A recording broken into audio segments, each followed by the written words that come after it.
right, we are live. Welcome back to the On 3 podcast, everyone. I got myself, Salvi. We got my co-host as usual, Naveed, who's back to being my co-host today. Thank you. After we did a CPA episode last time, so he was the subject of our interview. But today we also have another very special guest. Basically, we call him the Brown Mike Ross. Really? Or the Brown Harvey Specter, whatever you want to say. Is that my name in the family now? The Brown Harvey Specter. Either way, to say that, this is my cousin. His name is Aaraf Dewan. I call him by a different name. For those who are Bengali know that every Bengali person has a nickname. But we'll go with Aaraf for this episode. He is a lawyer, and he is here to teach us some IP laws. So without further ado, I want to give him the spotlight to just share a bit about yourself and introduce yourself. Yeah, my name's Aaraf Dewan. I am I call myself an IP and technology lawyer. So IP standing for intellectual property, and essentially what I do in a nutshell is I manage patent portfolios, trademark portfolios, and manage anything that. I work in-house at a medical software company, and I manage any of the legal or intellectual property issues that come in through the door. As part of that, like working at any kind of tech company, intellectual property is pretty important. It's essentially your bread and butter. It's the foundation of where the business is valued. That's essentially what I do. I do everything from drafting patents, prosecuting patents. I'm also a registered patent agent. And I also, I manage obtaining new IP, litigating IP, and managing external relationships where we're collaborating with other businesses to develop new IP, et cetera. That's kind of me in a nutshell of what I do.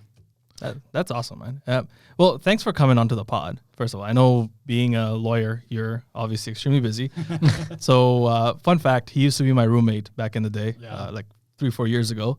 And we were living in Scarborough in this one tiny apartment, share an apartment with the two of us. And I used to look at this guy from like 9 a.m., the days he would be in the office. He would go to the office, I think, like, at 8 a.m.? Yeah. He'd come back sometimes at like 9, 10 p.m., and even then, he would go back on his desk and keep working. And I'm like, this guy is a workhorse. And I used to feel burnt out just looking at you. Oh, man, I was burnt out as hell during that time. Yeah. So to become a lawyer, there's this period in Canada, there's this period called articling that you have to do. And the time that I was living with Salvi was when I was an articling student. It's similar to residency for doctors, where you work, I say you work like a lawyer, but you don't get paid like a lawyer. Oh, that's how they get to you. Yeah, exactly. It's only Canada that does it, though, which annoys the hell out of me. Everywhere else in the world, you just write the bar exam and you're a lawyer. But here, you have to write the bar exam and you also have to work for 10 months to become a lawyer. And during that 10 months, you're doing all the work that a first-year associate would typically do. But honestly, like when I was articling, like I remember there were actual days where I worked for 36 hours straight. Like I didn't sleep. Oh yeah, I remember those days too, where you would just stay up all night. Like I remember, like I would be working, I'd be on my computer, you'd go to bed, and you'd wake up, and you'd be like, "Are you still working?" Like, yeah. It's pretty.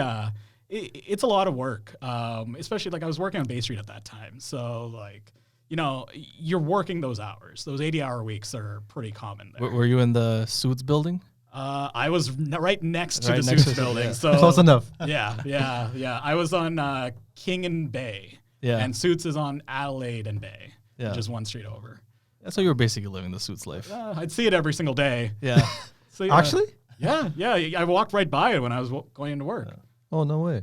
Yeah. It's because it's the building right over. So when I was walking by from the bus station, I'd always go there. Oh, wow. But it's one of the things that every single, I feel like, law student knew about.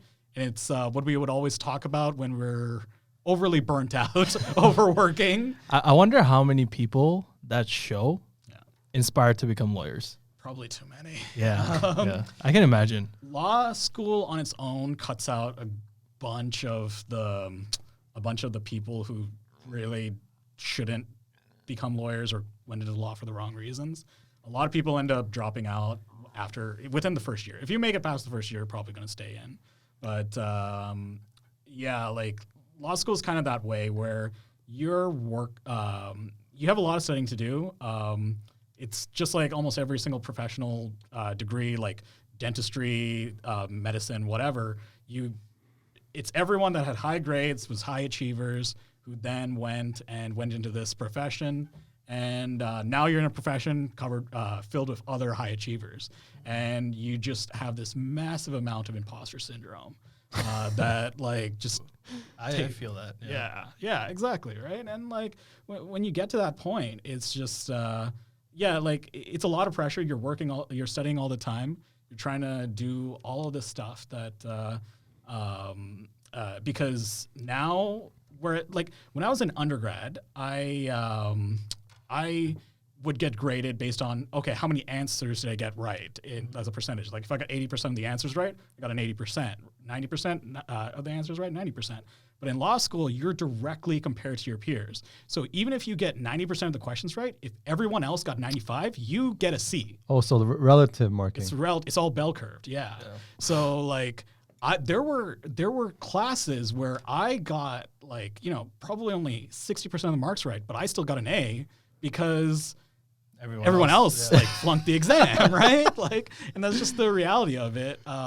That's like, I remember there was actually one class, I got the top grade in the class, and I finished about 60% of that exam. Like, it was specifically an exam that was built that you could not finish. So this sounds like one of those things, just be a bit smarter than everybody else.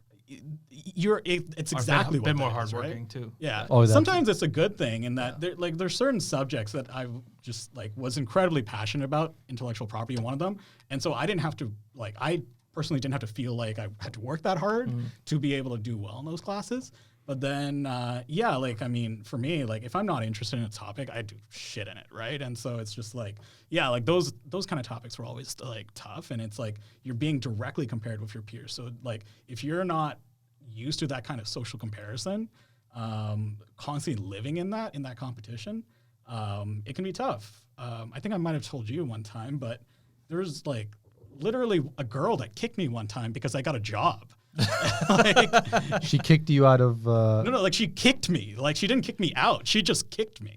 Like with her limbs. Like okay, so I had a real kick. Yeah, like it's a legit. I won't say any names, but like it's just like because she's a lawyer now too. But it's just like like in law school, only about 5% of law students get a job in their first year summer because it's supposed to be like the cream of the crop that gets the job, right? Yeah. But I was used to being in science before I was in law. And when I was a scientist, everyone's very collaborative. That's the environment for scientists. We work together and you try to bring each other up.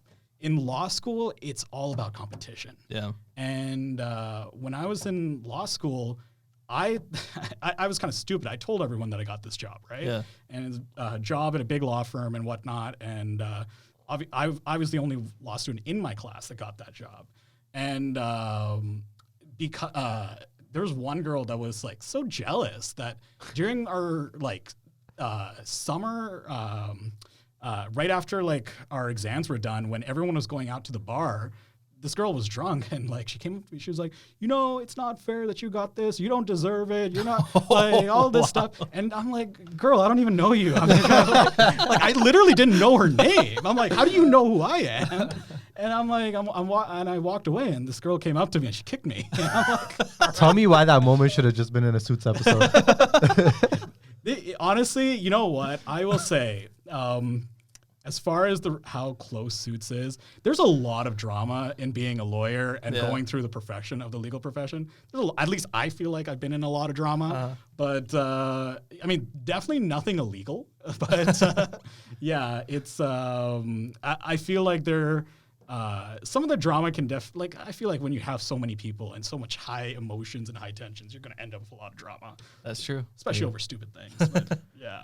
So let's take a step back before we dive into the world of intellectual property and tech. Why'd you get into law? So I was saying before, like I actually used to be a scientist before I was a lawyer, and so I did my master's in cellular molecular medicine. And then I decided to go to law school. And the reason was because when I was doing my grad studies, during my master's, we were researching this new researching this new gene pathway that we thought we could develop a gene therapy on to treat for diabetes. And during this whole process, I was the professor I was working for wanted to file a patent on that technology. And so I was constantly going to these conferences and writing these papers and whatever on this thing, knowing that we might be filing a patent on this thing, right? And I had to learn a lot about patent law during my master's as a scientist to know what could I say and what could I not say so that we could still get a patent. And essentially, I got to the end of my master's, my professor was like, he wanted me to do a PhD with him, and I had a full ride to do a PhD. It was actually awesome. It was actually legitimately the scariest decision of my life, because I was at that point where I was like, I have this full ride to do a PhD. I would actually get paid to do my PhD, not even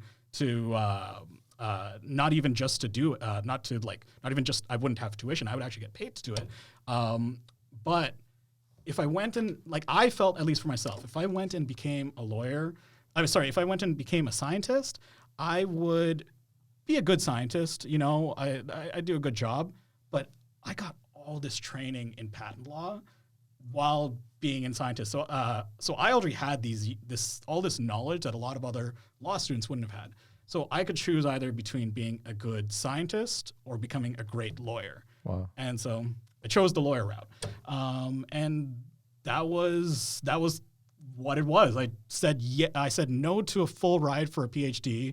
I said yes to $150,000 of university tuition of law school. Debt. Yeah. And I don't regret it. I've been very thankful for my career that I've had. I think it was the right decision at the end of the day. The minute I went into law, I was top of my class, got all these top grades, awards, and whatnot that I didn't get when I was in science. Mm-hmm. And I think that validated for me that law was the right profession for me. Yeah. At the end of the day too, I've had a good career. I worked at a lot of these big companies and whatever. So, yeah.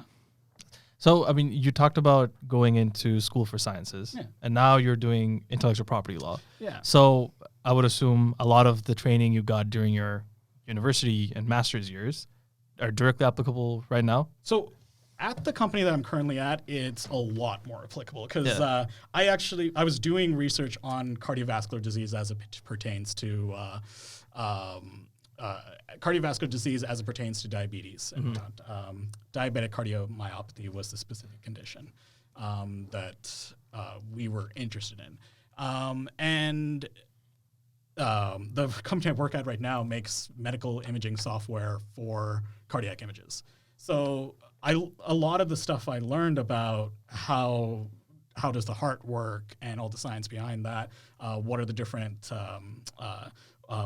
ventricles, what do they do, all of the anatomy of the heart, all of that became very applicable here. Mm-hmm. Different conditions that the company that you might want to diagnose, whatever. So when I see the jargon now as it comes in, when it comes for a patent application or anything like that, I'm already aware of it because it's something that I was doing for a few years. My scenario is a very rare one. Cardiovascular, the intersection between the number of lawyers there are that study cardiovascular disease.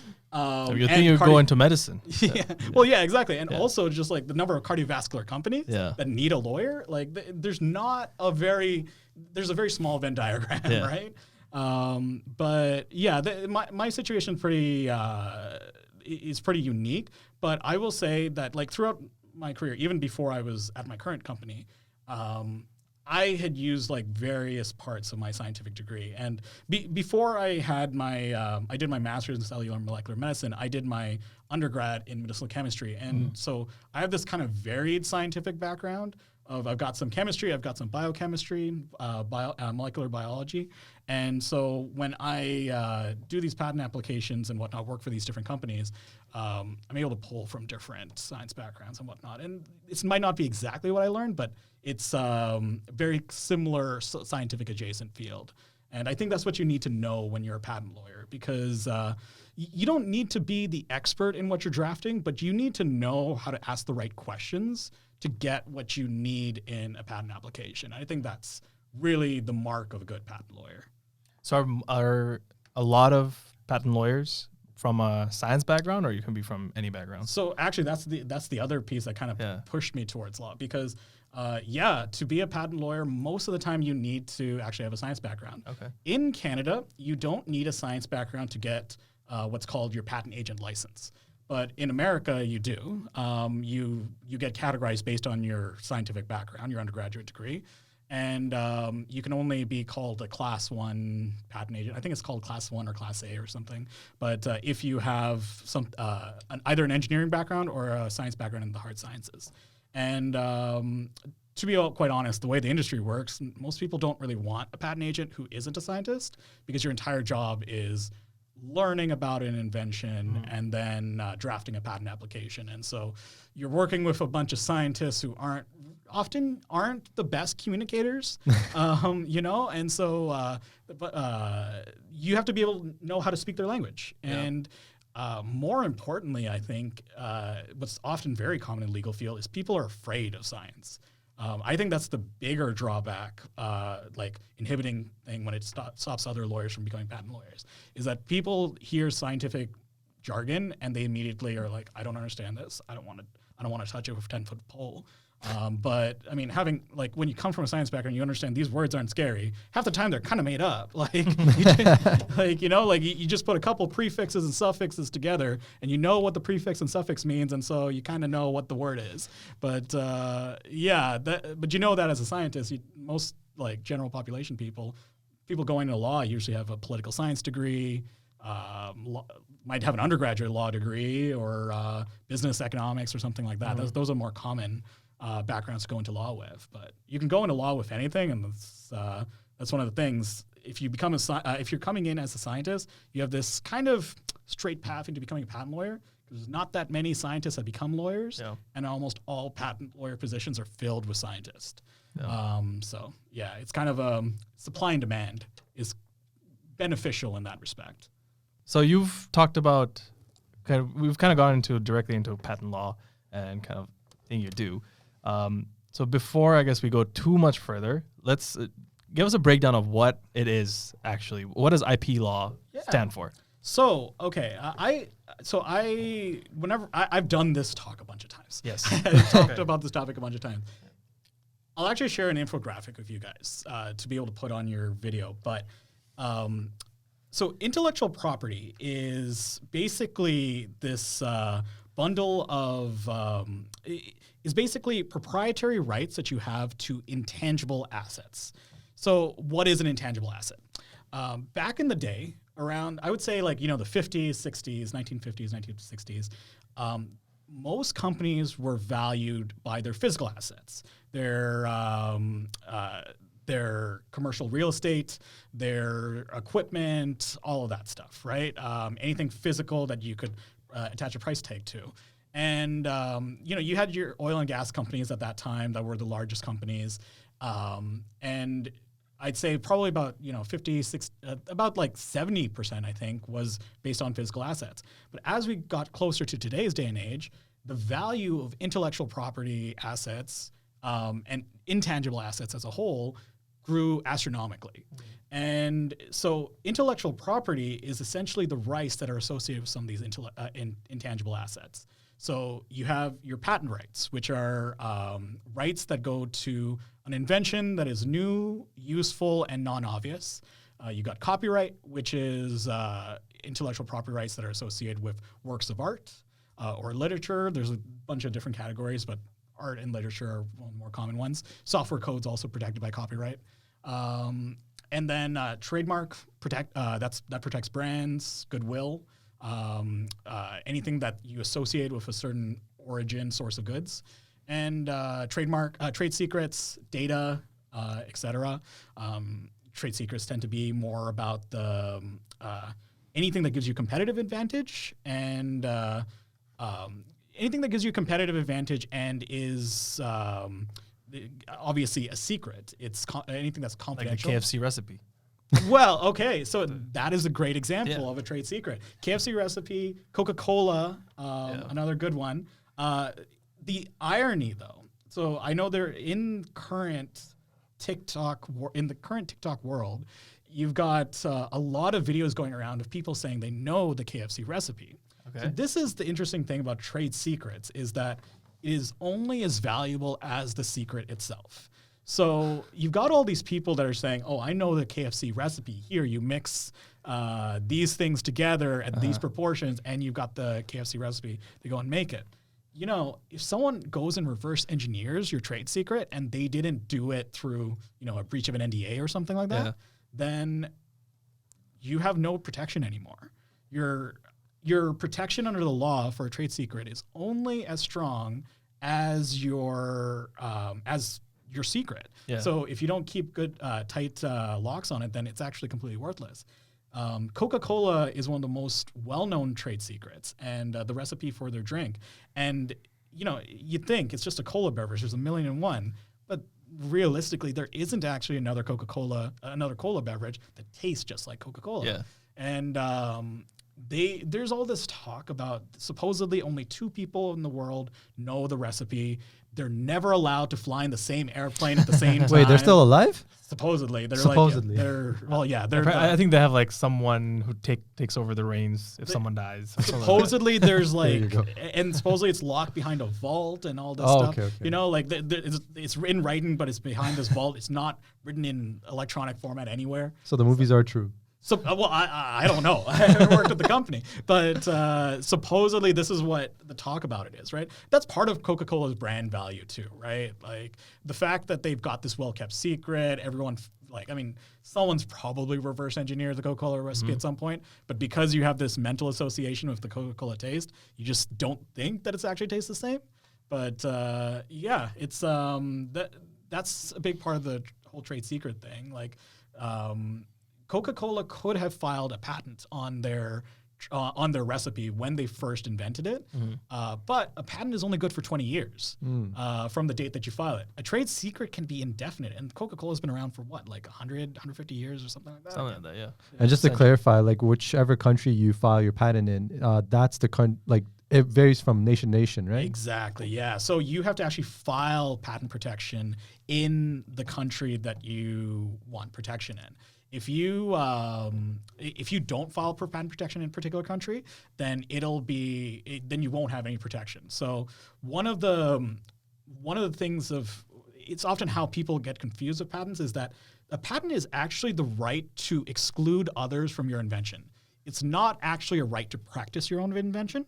And so what you can do is, if you have a patent on something, you can stop someone else from making that invention, making, using, or selling it. But if you don't file a patent in a particular country, you can't stop them from doing that. So one of the things as an IP lawyer that I have to do is in general, when developing an IP strategy, you have to really think about what is the minimum number of countries I need to file in order to stop my competitors from eating my lunch. Because, yeah, like for certain, especially say if you got like for tech companies, you might care where data centers are, right? Like where would the servers be? Where are your main competitors located, like the large ones? And for a manufacturing company, you might care where the manufacturing facilities are. And you might want to isolate out the countries based on that. And based on that, like you want to build this moat where you file in X number of countries, but you have protection essentially around the world because you've got the main countries. No one's going to bother trying to sell your patent and your invention in Guatemala when they can't sell in the U.S. or something, right? So, yeah. So look, with the rise of globalization, e-commerce, the digital space, right? How do you think the IP strategy for some of these big companies has changed? And like that standardization that needs to does it occur? Is there a level of standardization? Sorry, by standardization, what do you mean? In terms of, you know how each country has its own laws pertaining to patents? Yeah. So there's a bunch of international treaties that govern patent filing, and so there are expedited ways of being able to file patents in multiple countries at once. So there's this convention called the PCT. I can't remember what it stands for. Paris Convention. You been to it? Sorry? Have you been to it? I have not been to Paris, but, but no, it's just what the treaty is called. Okay. PCT. I thought it was a convention. No. Oh, sorry. Okay, yeah, sorry. I get what you're saying. No, not that kind of convention. But yeah, we call it a PCT application. But basically, it's this international treaty between a bunch of countries where they said, we'll basically anyone that files in one of our countries, if they file a PCT application, it's an international patent application. They can also file that same application with other countries, and they won't have to pay that a separate filing fee for every country. Because before you had a PCT regime, you needed to file a patent in America, in Canada, in Europe, all separately, and it would cost a lot of money. PCT application, I think, costs it's about a $5,000 government filing fee. And it basically cuts all that down so that, usually the math works out. If you're filing in at least 3 countries, then a PCT application makes sense. Because you can file in, I think it's something like 100 countries around the world by filing this application, and you just got to check mark off. There's additional costs with filing more, filing in all of them. So usually you still try to limit it to your minimum number that you care about, but yeah, it helps reduce the cost for innovators that want to get patents on their inventions. Okay. So with all this like laws pertaining to intellectual property, copyright, patents, and stuff like that, how do big companies who probably should have big lawyers or like a big law budget get away with copying other companies' technology? For example, I think we talked about this. Facebook copied stories. Yeah. From Snapchat, Yeah, essentially, which are Snapchat chat stories. Then they copied Threads, which is basically Twitter, yeah. which is now X. How does that even work?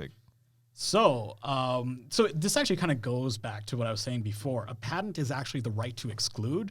It's not a freedom to operate your actual invention. So what tends to happen, especially when you've got the technology space, the high-tech space, is that there's so many patents out in the world right now.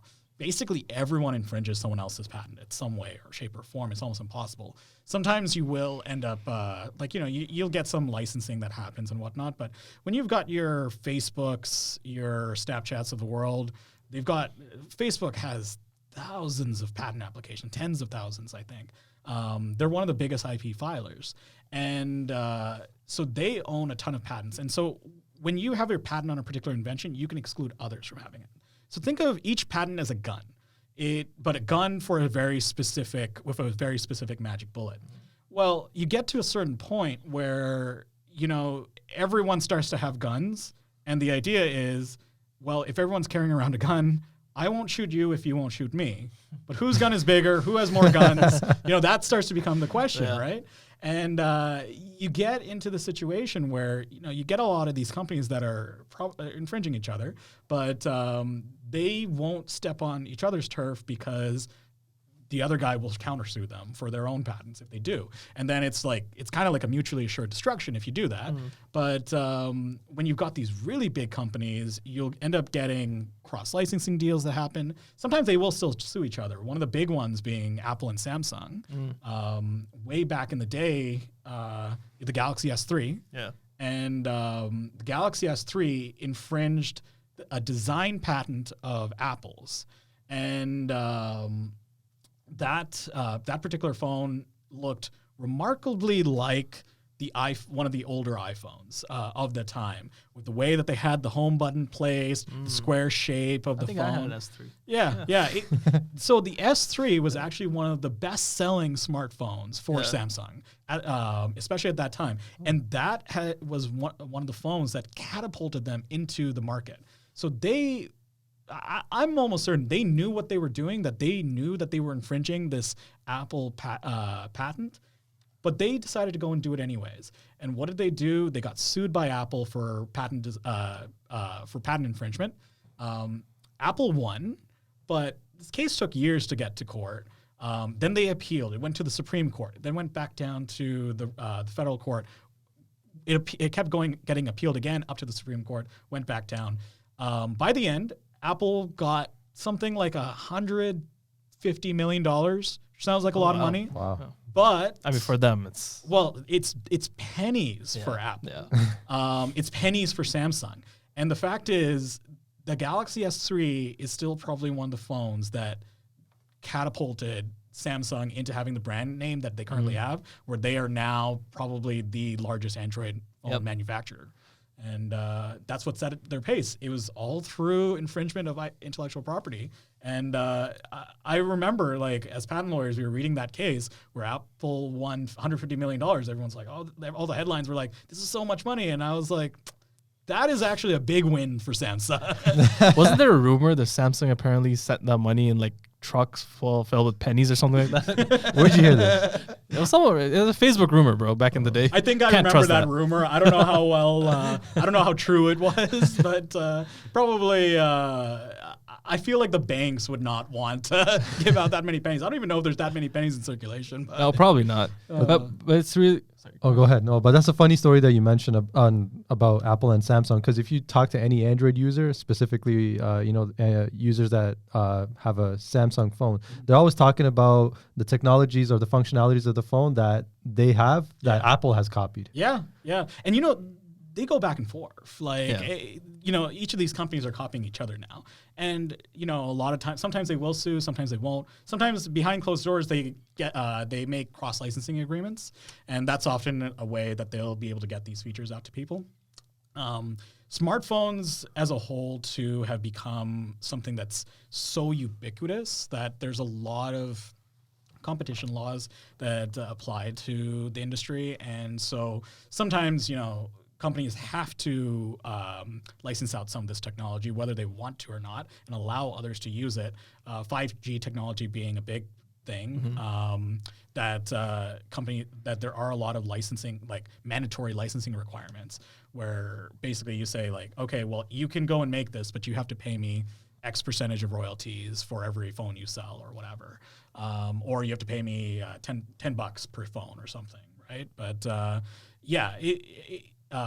it's just largely because of what the product is. There's been a lot of laws that came into this space. Yeah.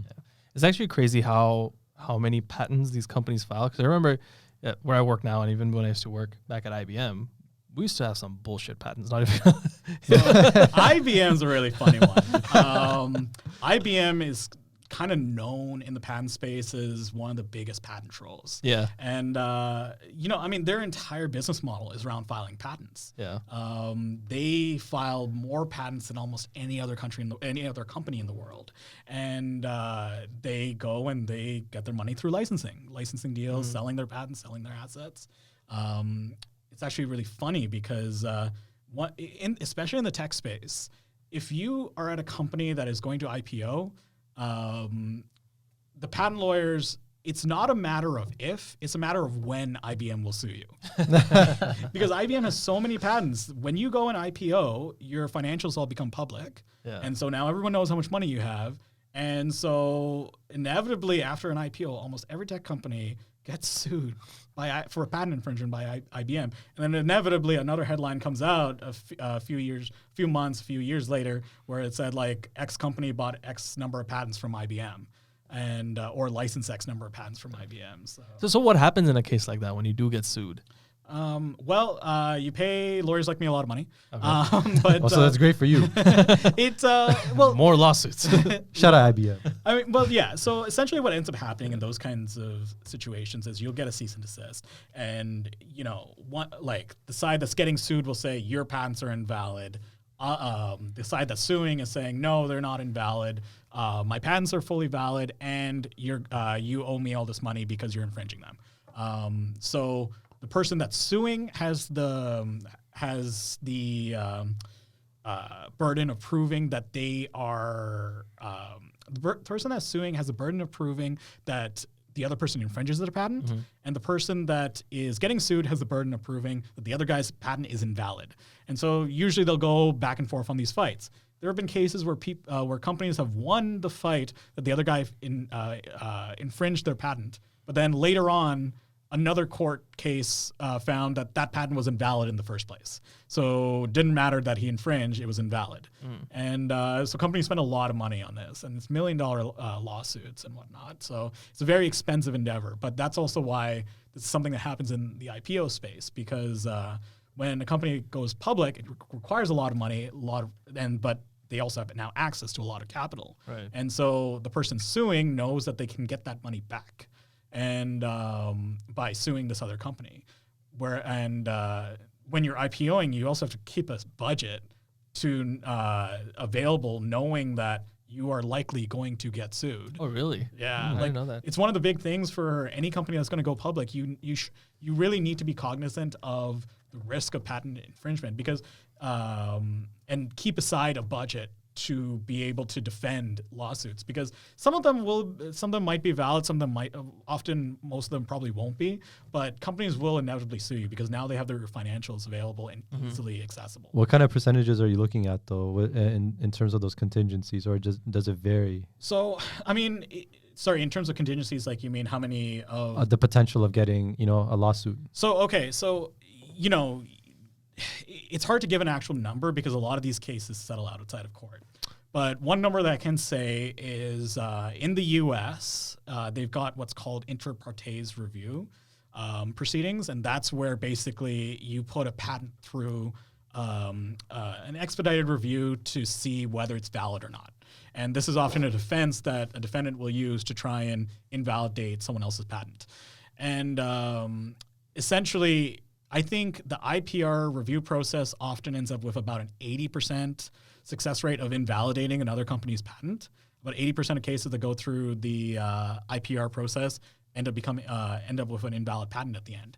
And so the reality is, I think it's not to say that all patents are invalid. I don't think that at all. But I think the reality is that if you spend enough money to try and push some of this stuff, you can get the success that you want. But then at the same time, too, you do have to be cognizant of what the actual marketplace is, what your competitors are. It's going to be very different if you get sued by Joe Schmo, who's never actually practiced in your industry, has some very fringe patent that was filed by a basement inventor, versus if you are Apple getting sued by Samsung, or Samsung getting sued by Apple. Obviously, in that case, the patent was held valid. Apple files hundreds or thousands of patents a day, and so they know which patents are good and they know which patents are not good. Usually, when filing, that's internal knowledge, but yeah. Based on that, you'll always know when you're getting into this type of litigation. Your lawyers will end up telling you, okay, yeah, you're probably gonna have to pay something. We're probably infringing. We can still go about it XYZ ways, but we can fight this. We can get a good decision on our end. And sometimes people will fight it out of principle. Sometimes they'll just want to get $1 at the end or whatever have you, right? So I heard this saying, especially in the tech space relating to intellectual property, where it's like, if something is free, then you are the product. So in relation to social media platforms, right, what do they actually own? Yeah, so it depends on the social media company, because some will actually file a lot of patents, and most of them, pretty much all the public ones, do file some patents. It's almost no one's really going to invest in a company that doesn't have some proprietary tech. And that's one of the things that increases shareholder value. But the reality is data is a really, really big piece of intellectual property. And that's kind of what a lot of these companies, especially AI companies nowadays, where they're really valued is the quality of their data and how much data they get. And there's some data protection regimes, but by and large, data is protected under confidential information rules, trade secret laws, and in some cases, copyright. You may not read the terms of service for some of the social media companies, but a lot of the data that we Or that little 20-page thing that you just go. yeah, accept. I accept all the terms and conditions at the end. Everyone does. Yeah. Even I do. But I go back and read them just to know what the hell did I just agree to. Just in case. Look at Mike Ross kicking it. But I mean, cause the reality is, I mean, are you going to really have choose to not have a Facebook account just because you don't like the terms of service? You kind of need it for just life. But yeah, I mean, some of these social media companies actually own some of the stuff that you're uploading onto their websites, right? So when you have that kind of case, like the data is actually owned by them, even though if it's your data, and as a result, it becomes kind of bad for consumers in a way, right? You've gotten a lot of privacy laws that have come out as a result of this, where a lot of countries have said, okay, yeah, sure, this is your data, you own it. But the reality is personal information is the information of that consumer, and it's the individual's right. So you don't actually own that data. You need to get the consents and all that. So there's a lot these companies try to do to still try and get that consent, And Facebook got into a lot of trouble. They've gotten a lot of fines over privacy laws, Over right? privacy laws. And Mark Zuckerberg had that whole, what was it, the deposition that happened? Yeah, in front of the Senate. Yeah. It's Facebook's one of the big ones in that space, and they're constantly under a microscope. Yeah. Because they deal with so much personal information on their website. And the reality is too, that's kind of where their money comes from, because they've got this personal information. They use it for advertisers. Almost all their money comes from advertisers. And so, yeah, if they don't have good ways of being able to manage that, then yeah, they're not going to have a business anymore, right? Does that also fall into IP law, or is that a different? It is still considered IP law, yeah. Okay. So, I mean, IP law in terms of the data aspect is IP. Privacy is kind of this adjacent field, which has a bunch of its own set of rules, because that more so has to do with the personal information of individuals. Yeah. So when I call myself a technology lawyer, it kind of bundles all of these things between IP, contracts, privacy, all that stuff. Because essentially when you work at a tech company, that's essentially what you need to know. Those are the big things that come in through the door. Those are the big things that everyone cares about. For sure. So speaking of tech companies and AI, we're a heavy topic in our podcast. Couldn't get enough of it. Has been OpenAI and ChatGPT and all that comes with it. So in a post-ChatGPT world, what does IP look like? Because now you have AI generating all this content. Yeah. People using content. And not only that, OpenAI probably used so much data from God knows where to train their models. And I can just imagine there's like IP lawyers are just waiting to get their hands at these cases. It's going to be a huge problem. And to be honest, I think everyone's kind of trying to figure it out. To my knowledge, there's only been one company that has said that they will take on liability for the infringement of their generative AI. So there haven't really been any cases that I'm aware of that have gone through on who's infringing when a generative AI creates something. A lot of the terms of service for these generative AIs will say that if you use this stuff that's outputted by it, you're the one that's liable. We're not the ones that are liable. But in theory, the company that provided that generative AI is at least somewhat liable for the generation of that infringing product, in that infringing output.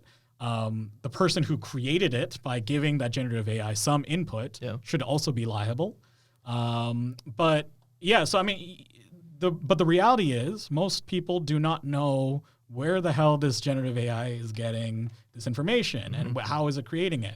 Is it completely plagiarized? Is that considered a trade secret? So it wouldn't be a trade secret, because if the generative AI has the information, then in theory it must have gotten the information from some type of public source, or some source that it was authorized to have the information, unless they were breaching some sort of confidentiality agreement. But in theory, let's assume that they got it from good sources.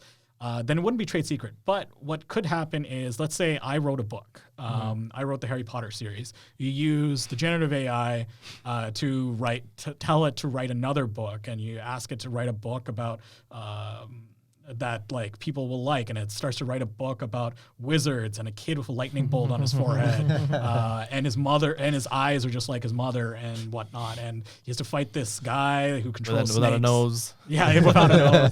And it, like, you know, when you've got this, like, it starts to become a little suspect, right? You know, most people would look at that and say, hey, yeah, like, obviously this is Harry Potter. But, you know, what if you didn't? What if you never read a Harry Potter book? And then you went and published that book anyways? Are you infringing copyright?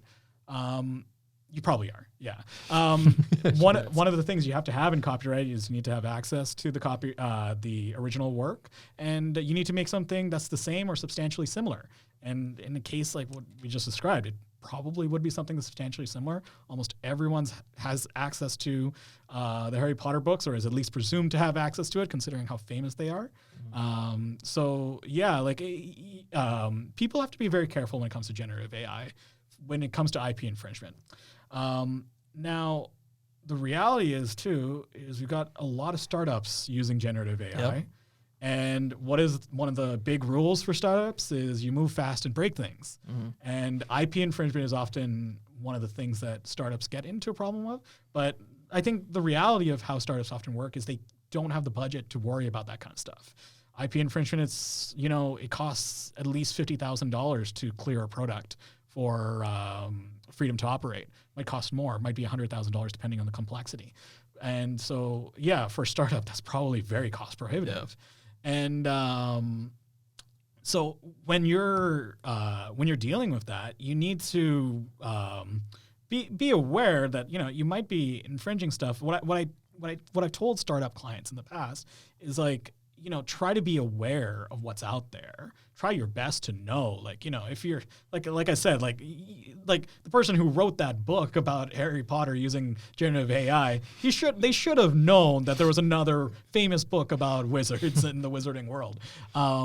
And probably put two and two together. But, you know, at the end of the day, you might still end up getting into an IP infringement case. And let's just hope it's when you actually have the money to be able to defend it.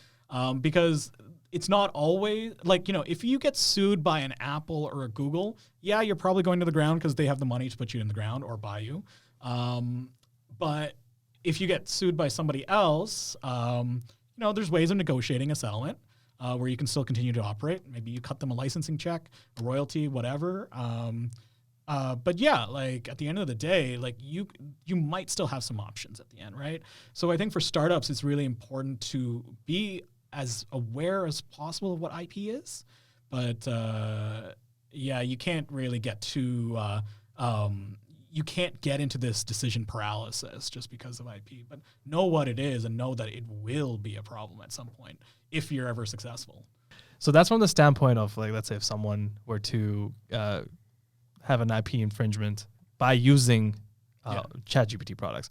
But could there ever be a case where, let's say, similar scenario, someone uses ChatGPT or any other kind of generative AI to write a book, and that book becomes extremely popular. This person's best-selling author, a millionaire, whatever. Could OpenAI be like, hey, you're using our material, or do they have any form of copyright on that? Yeah, so there's actually cases on this. Yeah. So this one actually does have cases, and it's actually really interesting because there is a project called the Artificial Inventor Project, and it's a bunch of patent lawyers essentially that have tried to put this question to the different IP offices of the world. Can artificial intelligence be the inventor of an invention, be the owner, and be the owner of it? And essentially, the answer around the world has been no. Essentially, the only, as the current laws are, the only individual person thing that can be the inventor, the author of something is, at least the sole inventor and sole author is an individual. You can't have an animal be the inventor. You can't have. You're telling me my cat can't be an inventor? Unfortunately, not. It's like, tell Pico my condolences. But Oh man, he had high hopes and dreams. it's the unfortunate reality. We got to get better cat rights. But yeah, you can't get ownership of IP if you're not a human being, and it's only humans that have that right.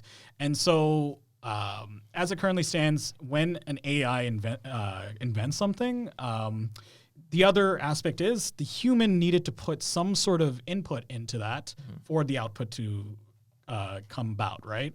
There are some fringe scenarios where AI might be just autonomously creating stuff. That's where you get some sort of murkiness of who is the actual owner and whatnot. But as a whole, it would be the person giving the input into the generative AI, regardless of how little that may be. A perfect example is when we went from paintings of artwork to actual to photographs. And it used to be back in the day you had to take a lot of time to draw something, but then when you got to photographs, you click a button and then the photograph's done, right? So it's definitely a very different kind of it's a different thing because there's so much more that AI does. Yeah. But then at the same time, it is similar in that you had this huge workload reduction that came from the innovation of these two technologies.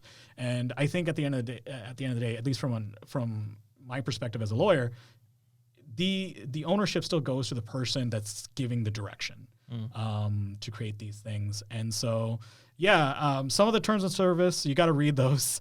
A lot of these will still give the ownership to the individual. I think that's generally how it tends to stand. And I think part of the reason that the ownership will go to the individual for for a lot of this generative AI is because these companies don't really want the liability of all that random IP being created if that is ultimately infringing. So yeah. So that applies to like image generation and stuff like that too, right? Like, yeah. Let's say if I use Midjourney to create a logo. Yeah. I'll say I've done that, but yeah. Well, again, I'm not sure about the terms of service for Midjourney, but I would imagine it would I would imagine that would be the case.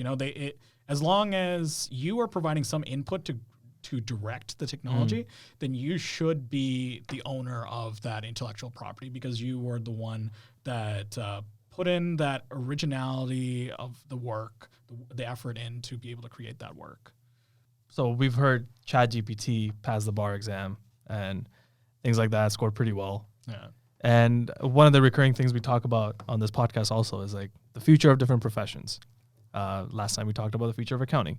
Before that, we talked about the future of coding or developers. The future of lawyers, how do you see that playing out? I think this honestly, like I use ChatGPT for what I do, right? Yeah. I use a lot of the generative AI. I give talks at the University of Windsor, and I use Midjourney to create my photos for the presentation and stuff. Yeah. I think the reality is this is going to become part of our workflow. It's just like Microsoft Word back before when we had typewriters and whatnot before that, is going to change the industry. I think ultimately what it means is that there's going to be a lot more work. I'm an optimist in this way, in that I think that this generative AI will ultimately just lead to more productive output. And as a result, it means more legal work for people like me. Because back in the day, like I think of this in terms of patents, about 30, 50 years ago, the number of patents that were filed every single year were probably like 100th of what is currently filed every single year right now. Oh, really? But, there's been innovations in technology, better software, better computers, all that. And that's increased output. So I think you're going to end up getting more output as far as lawyers go. And also at the end of the day, I mean, there's a certain amount that I'm always a little bit skeptical of how much generative AI can truly replace. Like the trust that you get with a lawyer, I don't know if that can really be covered by a computer.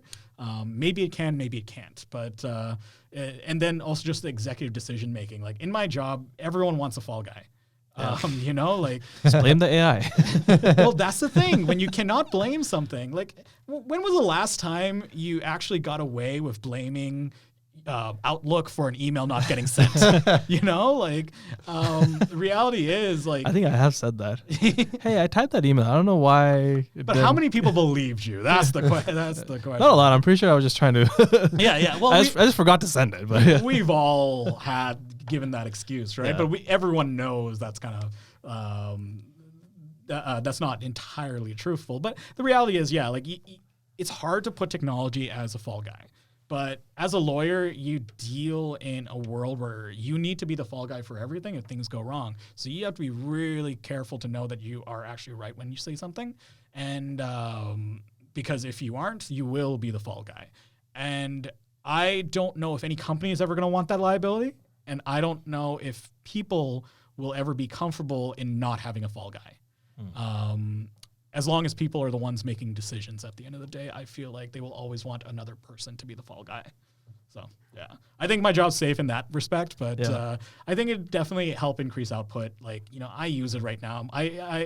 I've had, you know, sometimes drafting a patent application would take me 40 hours. I've cut that down sometimes to like 10, 20 hours using generative AI to produce certain aspects of the patent application, you know? So, yeah, it depends so much on the invention and how well-known it is, what well-known some type of technology might be in the art and whatever. Yeah, I generally share the same view as well in terms of like the optimist view about AI and how it can improve our productivity. At least for our, well, at least while we're still here. Yeah. For our kids' generation, I don't know, they might be screwed. Yeah. I mean, I think it's going to really suck for anyone in the next 5 years who hasn't really moved up into management or decision-making type of roles, because those roles in the more junior space where you're doing more grunt work, that's going to get automated like hell with AI. And I think there's going to be a little bit of this dip where there's a reduction in the amount of workforce before the actual productivity kicks in, and you end up having the workforce pick back up, but it's just everyone's now using this AI to have more output, and you're expected to have more output. Like back in the day, I remember,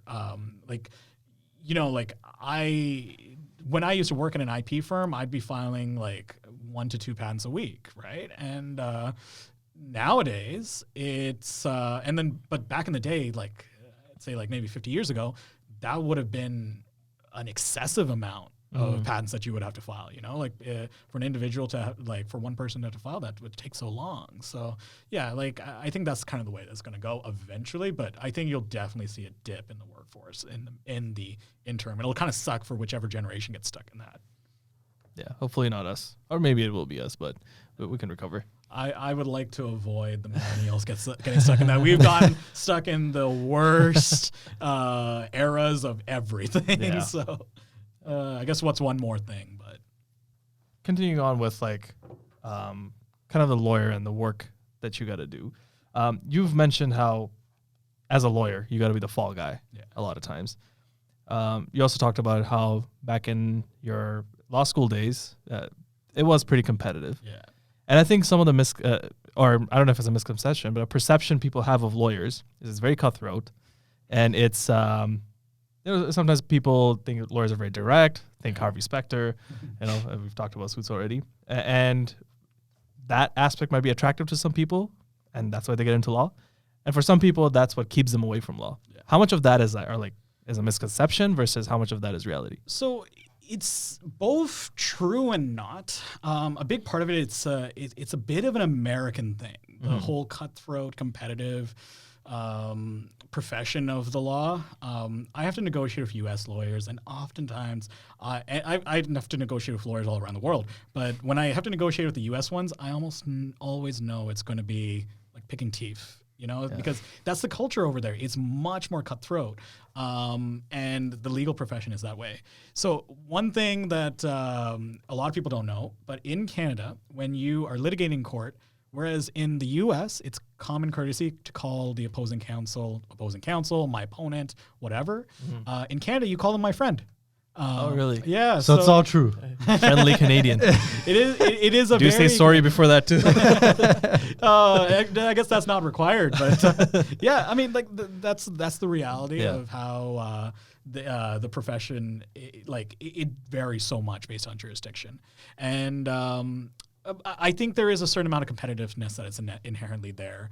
I think in Canada it gets washed away by the time you've done your 36-hour workday and you realize that the entire profession is kind of built on a house of cards. But yeah, like I think like when I think at a certain point you realize we're all just doing a job and you get over it. But in the U.S., I mean, there's just I feel like the environment's a little bit different. Right. I've definitely met a lot of nice U.S. lawyers too, but I think it is definitely a cultural thing in different jurisdictions.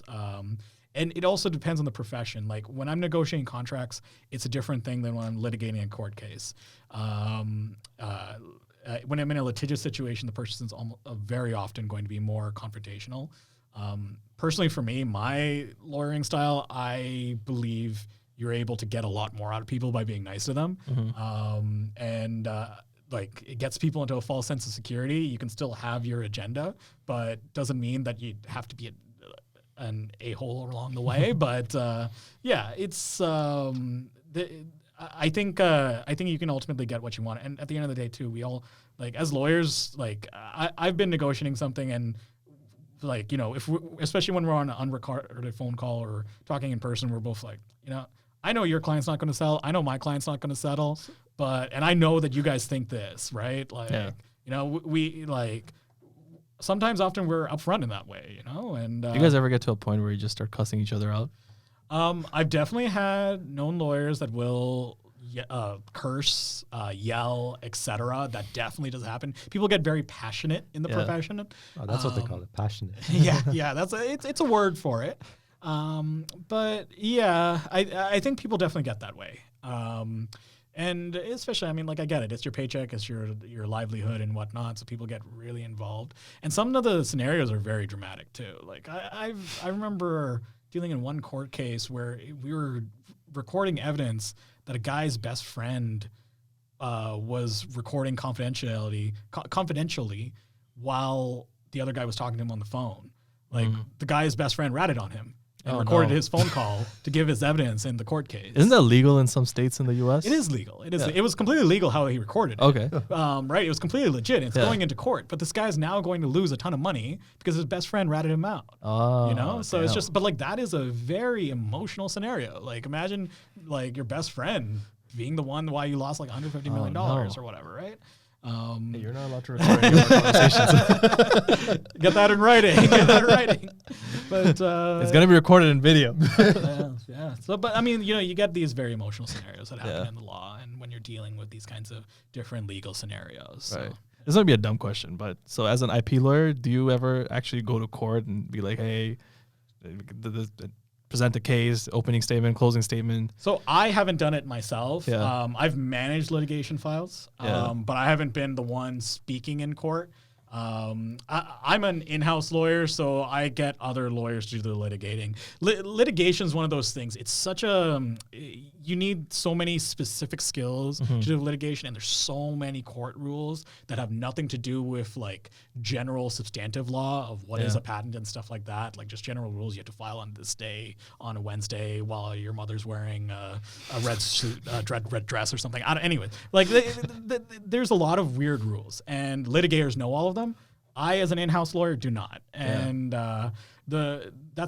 so you have to rely on your litigators for doing that, and they're also the ones that know the judges, that are good at being able to talk to the judges and stuff like that, present your case. So there's definitely value in a lawyer doing that, and like having a lawyer to do that. I haven't done it personally, and the reality is the lawyers that do go up in court are usually the ones that are doing that all the time, or used to do that. Litigation's very, very stressful.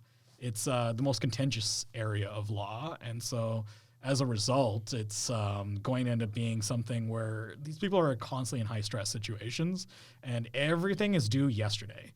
So most of my friends that do work in litigation, they don't have the best work-life balance.